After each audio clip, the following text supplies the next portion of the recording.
E aí, gente, tudo bem? Mais um vídeo desse canal maravilhoso. Tô aqui com Bruninha de novo. Quase beijou a ponta do meu dedo. Gente, a gente quer falar um pouquinho sobre aquilo que a gente tem ouvido dos nossos devocionais. Eu não sei se você faz devocional. Fala pra eles que eles têm que fazer devocional. Gente, tem que fazer devocional, tá? Por favor. Fala mais. Sem lugar secreto, aquelas coisas que você sempre fala. Que é muito bom. Gente, não tem vida com Deus sem disciplina espiritual, oração, jejum, leitura da palavra. Então, se você não tem lugar secreto, você não tem vida com Deus. Vida eterna é conhecer a Deus. Se você não conhece a Deus, você não tem a vida eterna. É isso. Às vezes a gente fica reclamando das nossas igrejas, da nossa realidade local. Mas às vezes o problema não é nem a realidade local, é que a gente não tem tido tempo no secreto. Muitas das nossas ansiedades, elas são resolvidas estando com Deus. Amém. Amém? Então eu queria muito dividir.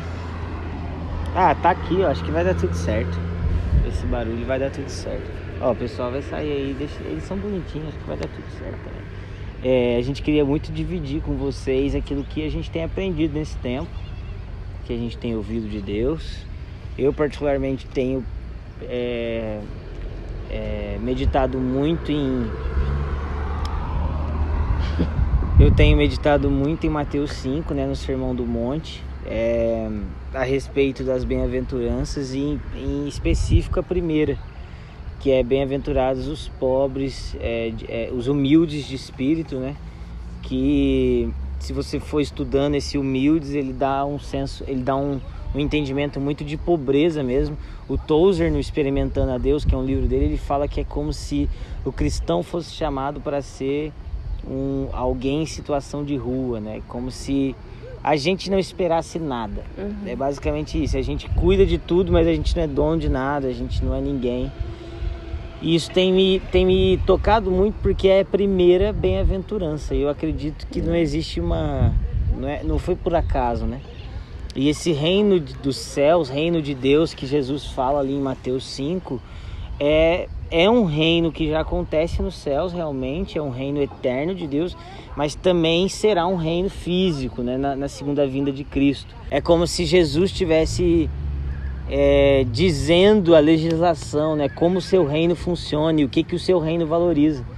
E o reino de Deus começa valorizando os humildes de coração, os humildes, né, os pobres de espírito, aqueles que não se vangloriam em nada, aqueles que não desejam nada. E o mais legal é que o Sermão do Monte, quando você olha a olho natural, ele não tem nenhum prêmio atual, né? Humilde de espírito, aqueles que choram, aqueles que são perseguidos, aqueles que têm fome, né? Os mansos. Então não tem nenhum prêmio pro hoje. Não tem nenhum prêmio pro hoje. Nenhum dos prêmios do Sermão do Monte é para hoje. Mas todos eles são prêmios futuros, prêmios eternos, né? Então eu tenho aprendido muito isso, sobre elevar os meus olhos para a eternidade, me tornar alguém mais quebrado diante de Deus. E você, Vossa Senhoria? Vós Messê? Eu tava lendo tava lendo as cartas de Paulo, né? E me chamou muito a atenção a respeito de Tíquico. Paulo estava preso e ele precisava enviar essas cartas, e Tíquico leva as cartas para Colossenses e Efésios.